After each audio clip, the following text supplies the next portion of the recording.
You have brought me to the land of the gods, she said. Are you a god yourself? Gods? Asked Yvonne. What do you mean? Does Jesus live here too, she asked, or is there another land where Christ and Mary live? This is my cousin Merrick, Yvonne said. He has a big voice and a big heart, and he's strong as an ox, but that doesn't make a god of him. She looked at him as if he were an idiot. You're his cousin? Why didn't you tell me? Yvonne looked from Merrick to Sophia. She's saying that she thinks cousin Merrick is a god. I have no idea why she... But neither Merrick nor Sophia was looking at Yvonne or listening to his explanation. Instead, they were looking at each other, with a very serious look on their faces. Without letting her gaze leave her husband's face, Sophia said, Where did you find this girl, Vanya? Lying asleep on a stone in the woods, Yvonne said, not sure whether this was a good moment to tell the whole story. What's your name, child? Cousin Marek asked Katerina. It took a moment for Yvonne to realize that he was speaking to her in fluent, unaccented Proto-Slavonic. Katerina, she said, daughter of King Matfei of Taina. Taina, said Merrick. His face grew wistful. I loved that place, but I stayed away too long. He took a step toward Katerina, reached out a hand to her. She took it, let him rise her up. Matfei had a daughter. I saw her last when she was 2 years old, clinging to her father's leg when she met me. But she let go of him, and did me a courtesy such as the one you offer now, and I raised her up, like this. I was the little girl, said Katerina. I remember. My earliest memory, the sight of you. When you reached out to me, I stopped being afraid. Of course, said Merrick. I didn't want you to be afraid of me. I'm no enemy to one such as you, princess. Yvonne could hardly grasp what they were saying. You've met each other? You knew her as a child? Yvonne laughed. She was a child 1,000 years ago, Cousin Merrick. That was AJ Scudiere reading from Enchantment by Orson Scott Card. Hi, bookworms. Welcome to Best Book Ever, the podcast where we talk about your favorite books. I'm your host, Julie Strauss, and my guest today is self-proclaimed nerd AJ Scudiere. As a child, AJ was often excited that her birthday fell on the first day of school. As an adult, she continued on this geeky path, getting multiple college degrees, including human forensic identification and forensic odontology. The author of more than 20 books, AJ has won 15 Best Suspense and Best Fiction of the Year awards and had her work optioned for film and television. Her work is gritty and always walks the edge of reality. I'm so excited that AJ is here today to tell me why Enchantment is the best book ever. For more information on how to support this podcast, check out Patreon. For about the cost of a latte, you can have access to exclusive interview clips that are only available to my patrons, advance access to the books we discuss, and more. Go to patreon.com, that's patreon.com/bestbookever to learn more about how you can help me keep the candles burning over here in my reading cave. Now, back to the show. Hi, AJ. Hi, good morning. How are you today? Yeah, it's morning here. Yeah, I just phased into afternoon 20 minutes ago, so I'm hoping for a stay of execution on that one. You're in Tennessee, right? Nashville area, yes. Nice. One of my bucket list places I want to visit. It's fantastic. And it's gorgeous. It's sunny and beautiful outside my window right now, which is wonderful because we have stopped having spring and have begun having monsoon season. Oy. Yeah. But you're not having a monsoon right now? No. We had monsoons all last week. Oy. Yeah. Okay, well, when I come visit you, I'm going to have to schedule it for non-monsoon season. You will, yeah. Okay.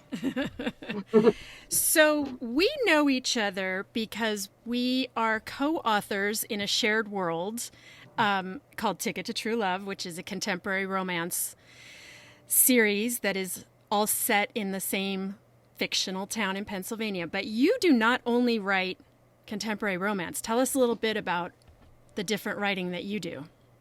I started writing as AJ, which is thriller suspense with a very sciencey edge. I'm a scientist at heart. I have science degrees, and those all come into play. But I discovered after writing a couple of them that I really needed a palate cleanser. You have this moment where you're like, was the bullet hole through the skull the big clue in the last book too? And so I had always kind of written the romance in between for myself. And after a while, we had a moment of, I have 7 novels sitting here. But clearly they could not be published as AJ. The friends I gave them to do beta reads on said, I kept waiting for someone to die. Even though you told me it was a romance, I kept thinking, where's the clue? Someone's going to die. So hence Savannah Kade and a whole separate genre. I think I have 5 readers who read both, and I can name all of them. The very different taste. Yes. And the Savannah Kade books are all contemporary romance, or do you get science-y or thriller romance there? They're all contemporary, but there's a pretty good gamut. There's the newest series is very Southern. It's set in Georgia, and it's kind of that small town Southern romance. In my ideal world, I lived in the South a long time. It's way more diverse than people think, and there's wonderful twisted backstories if you go into the small towns. So that's in there. It's not suspense. I have a series that's paranormal. So my goal in writing it was, what would it be like if you actually had witchcraft powers? In the South. You'd have to hide it. Actually, in Los Angeles. Oh, okay. Yeah. And then I have a contemporary, more steamy, and I have 2 romantic suspense novels in the Dark Falls series, and my next series is going to be more romantic suspense. So they're certainly all contemporary. How many books have you written altogether? Can I have a minute? Sure. I think, okay, 17 for AJ, if I'm not missing anything. 18, 20 Savannah. So roughly 37 altogether. Yeah, that sounds about right. That is amazing. And how fun that you can switch between the genres and really entertain yourself that way. It is. Thank you. That's the right way to put it. I am entertaining myself. I hope I entertain others in the process. Well, it is nice that it's separated out so that your readers know. A lot of readers don't want romance. They're not interested. And a lot of readers, me being one of them, don't want bullet holes through heads. And exactly.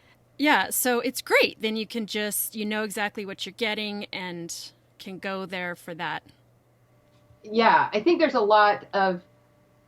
certainly crossover. I'm huge on character development. I don't like romance stories that are driven by sex and random occurrences. They have to be character driven. And I don't like thriller suspense that is all plot based, where the characters don't play any role in what's happening. Mm-hmm. Things blow up around them and they run this way and then they go find this clue, but the character doesn't have any real role in it other than being the thing that everything happens to. It's so interesting that your fiction sensibilities come across in very different genres as you write. Yeah. And it's interesting too, I think, because that's just kind of this, I think it works because it's a deep seated. It's an underlying philosophy of what a story should be. So I can put it into both genres. It's not quite so specific. So is your reading life as diverse as your writing life? Do you read all over the place also? Yes and no. I read character-driven stories. So, apologies, Clive, not a Clive Cussler fan. Uh-huh. They're very action-driven stories and the characters are, very two-dimensional. Not a Jack Reacher fan. Love Hank Phillipi Ryan and Lisa Gardner with really character-driven stories. I read nonfiction, surprising no one. It's science-y, I have this one. I have it right here. Because this is where I've been showing off to everybody with the pandemic. It's called The Coming Plague. And if you can't see this while you're listening, it's wide enough that they can write the title horizontally on this phone. That doesn't exactly sound like light reading during this time. Oh, it's awesome. Why is it awesome? I read that one before when it came out. So, I love Terry Brooks fantasy. I'm not like a big fantasy reader, but his is so character driven that I love it. I've read Jim Butcher, and then, hit and miss on romance authors. Mm-hmm. So I think it's that same kind of, I've written a lot of what I wanted to see more of. Yes. And that's what I read. And where do you read? What's your reading corner like? It's usually my bed, which involves a pile of pillows and an electric blanket. So it's warm and cozy. And I also have a little spot carved out in the corner of the couch. And I used to have a chair in the living room, but my daughter has taken over that. So obviously fluffy, comfy corners. Yeah. Well, I think you need the soft edges, considering you read really tough things. I sometimes do, yeah. So how did you first come across this book that we're going to talk about today? I don't even remember. It was the first Orson Scott Card book I've ever read. And I read Ender's Game later. Everybody knows Ender's Game. And I was like, oh, that's by that guy who wrote Enchantment, just in case my nerd cred wasn't quite high enough. I don't even remember. There's a very good possibility that I got it from a librarian or a bookseller somewhere along the way. So, I read it way back, closer to when it came out on paper. What genre does this count as? I couldn't figure it out. Oh, yeah, I can't either. It's got an element of, there's certainly a romance element to it, but it's not a romance. No. It's not even like enemies to lovers. They don't have that, feisty underlying lust. They just don't like each other. Yeah. But it's a little bit myth and a little bit suspense and a little bit literature. Yeah. Yeah, it's a mosh pit of genres. And then my teenage daughters were asking me about it, and I said it's kind of a modern retelling of Sleeping Beauty, and they immediately went like, I could see them click onto, oh, it's like a Gregory Maguire like Wicked, and I went, no, it's not. It's not really like that, because it's not precisely a retelling. It's more like it's an explanation. Maybe you. Is this something you reread often? Sometimes. I'm not a big rereader, so the fact that I have reread this one says a lot. I'm the person in the bookstore that'll be like, oh, this looks interesting, and 2 pages. Oh, I already read this. So what draws you so much to this book? Because you didn't hesitate very long when I said pick your favorite book and let's talk about it. I have favorites in each genre. And I think this one, like you just said, really hits like so many genres that it helps it occupy that top spot. Mm-hmm. I like different books for different things. I love Nabokov's Lolita. The writing in that is just it's a compelling story. So it's not just like a well-written book that you get to the end and go, he sat in his living room the whole time, So it's a compelling story that page turns because of the process. But the writing, Nabokov can do in a paragraph what it takes the rest of us 5 pages. And do you feel that way about Enchantment also? I think Orson Scott Card has a very different style. He doesn't quite condense to where it's like one line and He leads you on. His is more lyrical. He leads you on and he really world builds. Mm-hmm. And so that I love about that. And I think he had a really hefty job here, world building. Oh, yes. So it took me a long time to read it, and we were at the beginning of Corona times, so my mind wasn't exactly focused. And I kept thinking, I think this book's maybe kind of boring. But then I realized it was just... It's a slow start. A slowish start and a slow build, but very compelling. And that was just my concentration problems for having 6 people in quarantine in my house. But I was so pleased at how the pace ratcheted, and the payoff is so good. It's so good. Yeah, I noticed that on the reread. I was like, it starts slower than I remembered. But I think the writing is compelling enough that he does such a good job. You like Ivan or Ivan or whatever he is, because we don't know, pretty much from the first start. So you have a likable character, you have writing that's like, okay, I don't think in the beginning I'm compelled to read the whole book, but I'm willing to turn the next page. Yes. And he gets me turning the next page enough until I'm like, oh, crap, I got invested 5 chapters ago and I didn't quite realize it. Yeah. That was exactly my experience.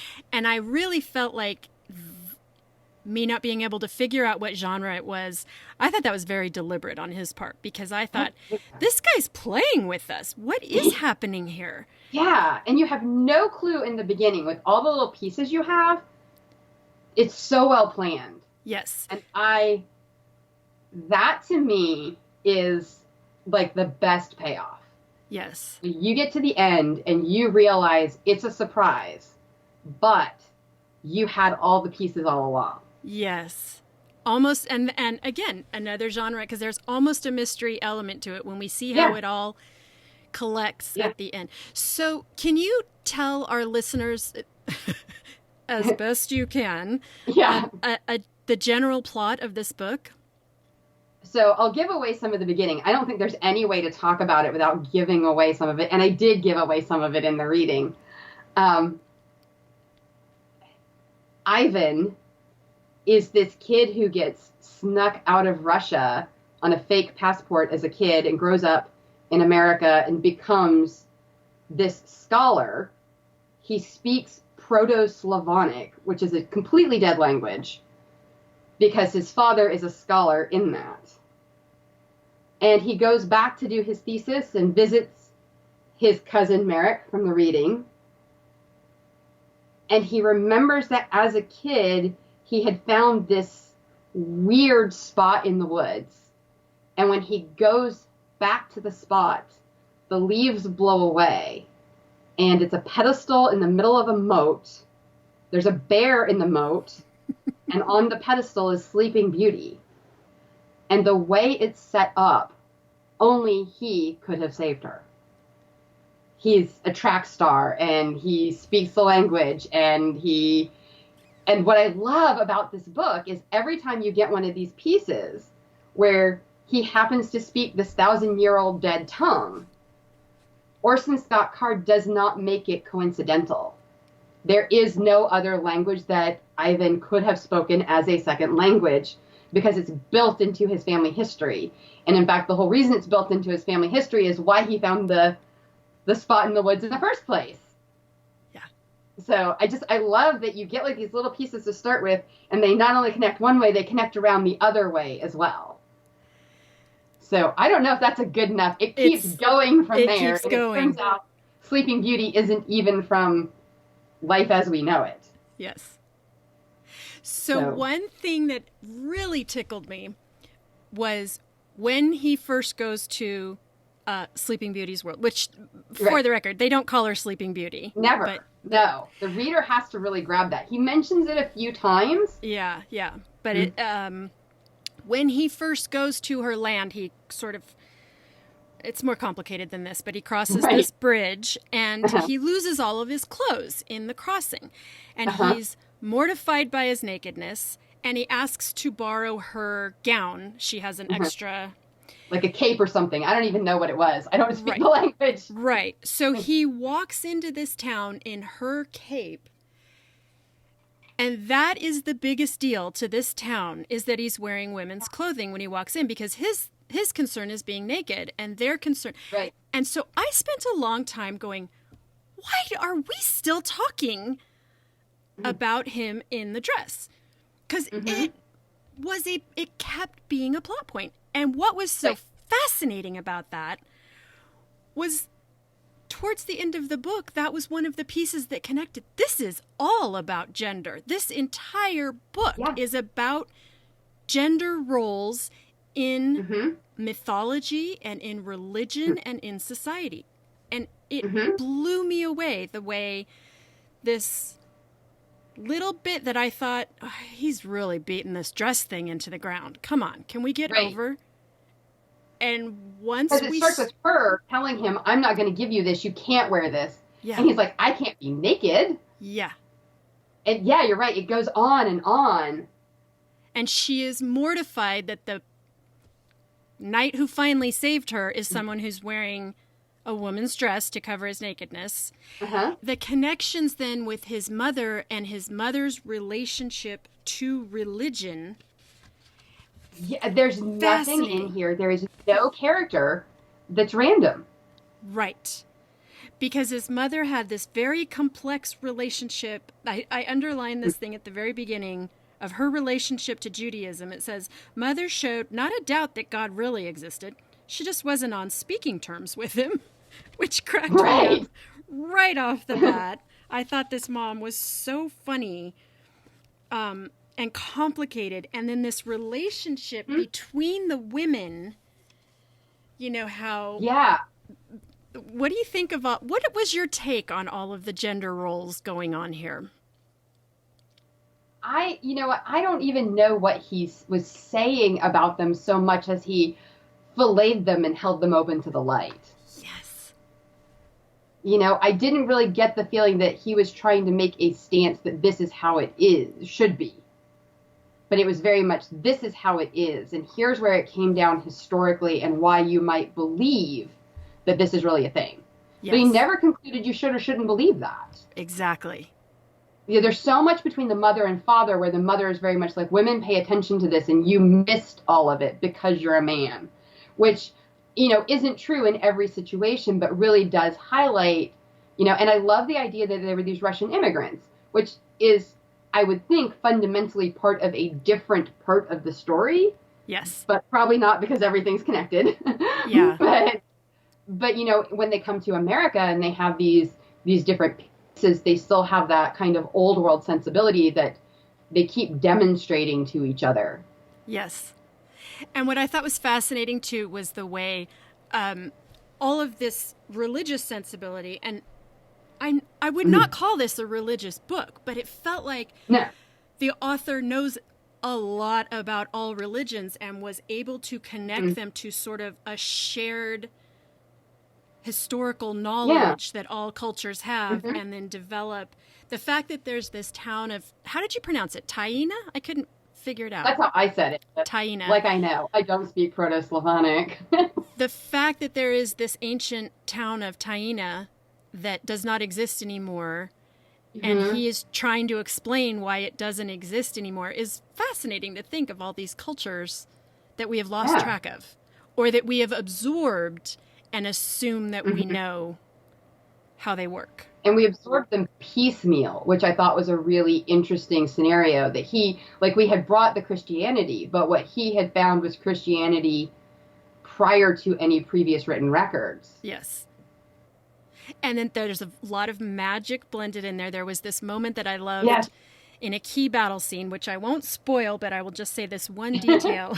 There is a key battle scene where a person who is already magical, it turns out, has more power because she just found out she is pregnant. Right. And I thought that kind of killed me because I love the mythology in Harry Potter that he is protected by the mom. I'm assuming you've read Harry Potter. And I've always loved that magical protection element of it. And that one killed me because obviously this book came first. And the magical protection that the child conferred on the mother in this battle scene I thought was fantastic. If you go back and read the mythology or follow modern day Wicca, you're right, he knows a lot about these religions. All of it was spot on. And even the Baba Yaga stuff was. Yeah. And again, I agree. I don't think he necessarily decided which religion. He doesn't say you should be this religion or these people were better or worse. It just showed how they clung to their religions and how they dealt with people in other religions. Again, it was that same kind of thing. It kind of filleted them and held them up to the light. Yeah. But didn't draw any conclusions. That's the reader. Does loving this book change how you write? It straight up influenced my writing.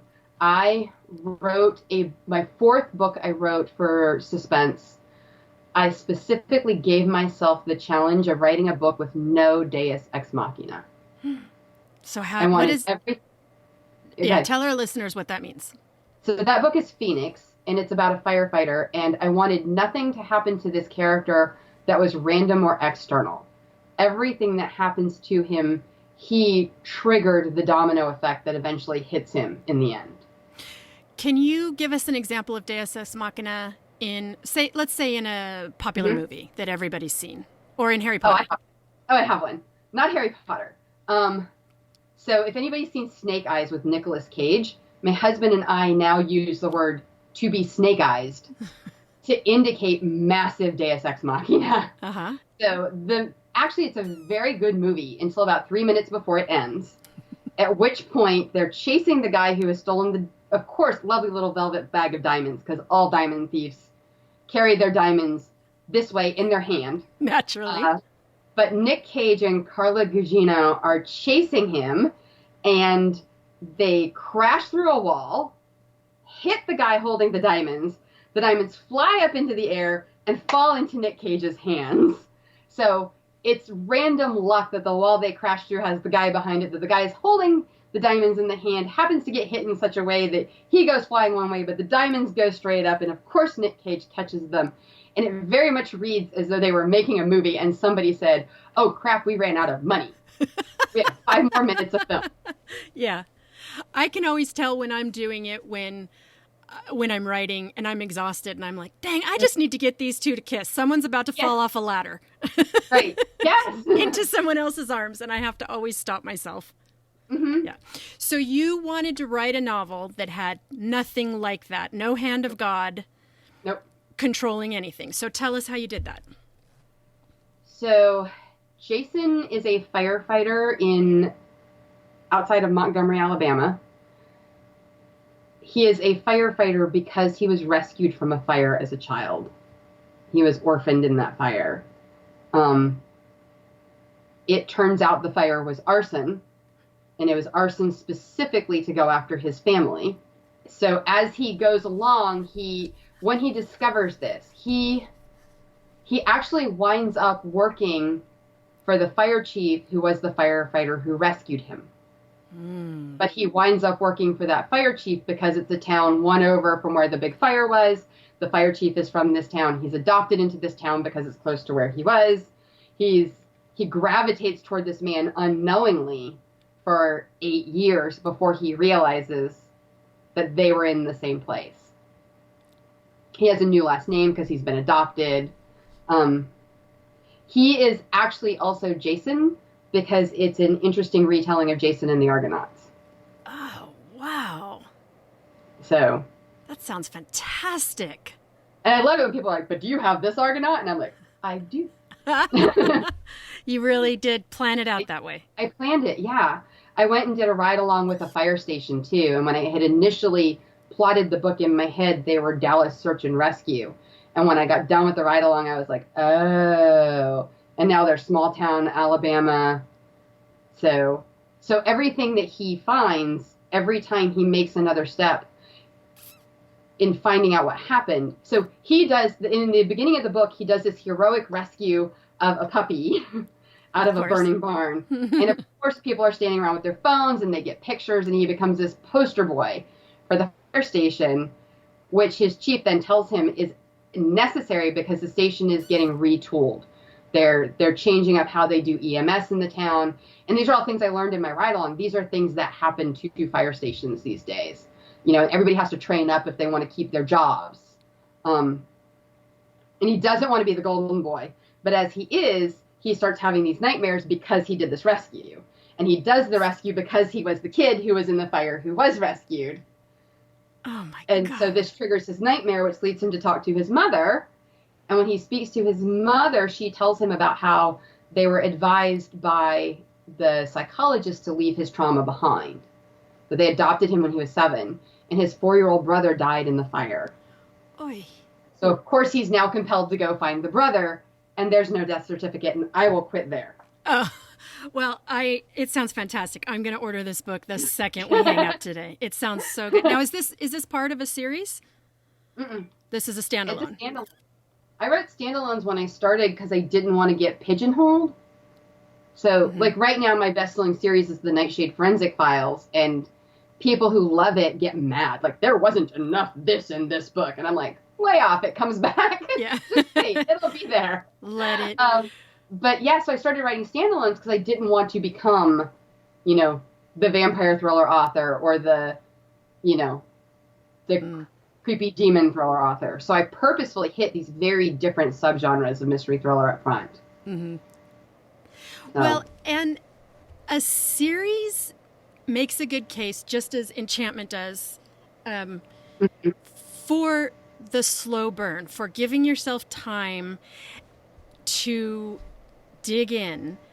And I'm so glad I stuck with this one.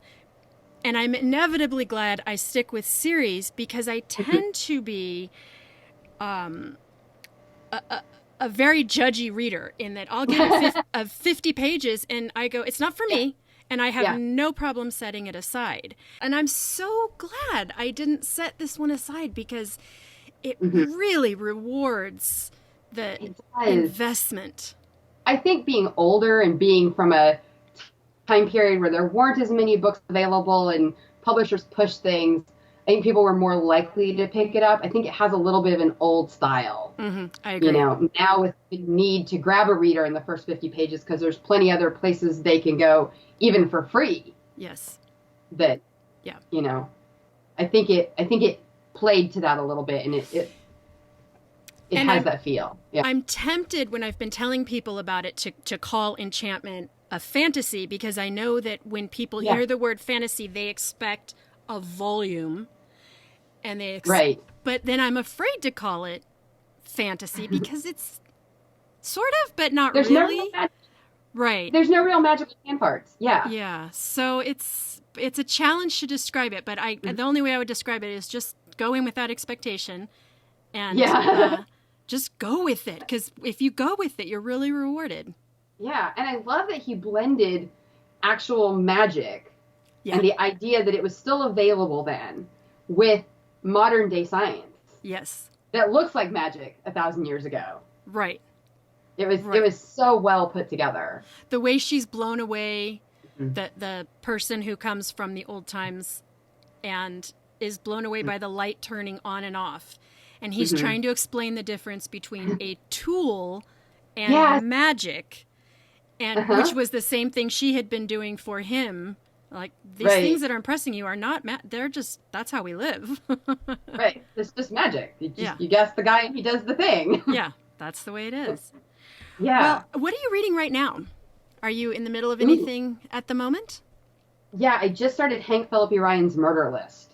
What is that? And I love Hank Phillipi Ryan. She does suspense that has, I would argue it has a very mild romantic element in it, but it's so much more suspense, and she gets down into the characters. And so I want to say the Other Woman is one of the others that she had out recently, and it looks like the husband is cheating, but it's obviously so much more complex than that. And it's not a domestic thriller.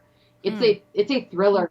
It's, you know, murders and chases and serial killers. The difference between the two is that a domestic thriller is like the girl on the train, or the conflict is between a husband and wife usually? I think it's like the conflict is more homebound. It's more internal to the relationship, whereas a thriller is more a third-party conflict. I see. And, yeah, they both get some good true evil. Yeah. Oh, that sounds good. Yeah. Well, I cannot thank you enough for introducing me to this book. I always love talking to you, but I especially love talking about books with you. And I am absolutely thrilled that because I never, ever would have picked this one up on my own, ever. I don't know where I would have gotten it. And when people ask me, like, as a writer, what should I read? I'm like, this. Yeah. This is how you construct a story. And, you know, you asked, where do I use it? And I even then, like, no, I have things in my 9th Nightshade book that I seeded in the first or second book, probably because I learned them here. Yeah, and this is one that I would recommend to writers, but I would also recommend if someone just said, I just need to get away from daily briefings on the coronavirus. This is a perfect. It's a perfect escape. It's got these really great surprises in it, and even as you're getting hit with the surprise, you're going, "Oh, of course." Yes, of course. And those are always perfect resolutions. Mm-hmm. Well, thank you so much for being with us today. This has been a delight. This has been wonderful having me on, and I went back and reread one of my favorite books, which was fun. Yeah. Before we go, will you tell our listeners how they can find you on all the interwebs? So I am AJ Scudiere, and my website is ReadAJS, because none of us can spell Scudiere. I'm also at SavannahKade.com, so Kade on that. And I'm on Facebook and Instagram on both, and talking to my newsletter people all the time. Beautiful. We'll link all of that in the show notes as well. Thank you. Thank you, AJ. This was fun. Thank you. This is great. Thanks for listening, book nerds. For more information on this episode and links to all the books we discussed, please go to our website, bestbookeverpodcast.com, or follow the podcast on Instagram at bestbookever. I'm your host, Julie Strauss, and you can find me everywhere as Julie Wrote a Book. If you enjoyed this podcast, please share it on social media and leave a review on whatever podcatcher you use. Reviews really help our visibility to new listeners, and we are grateful for everyone. Thanks for joining me today, and I will see you at the library.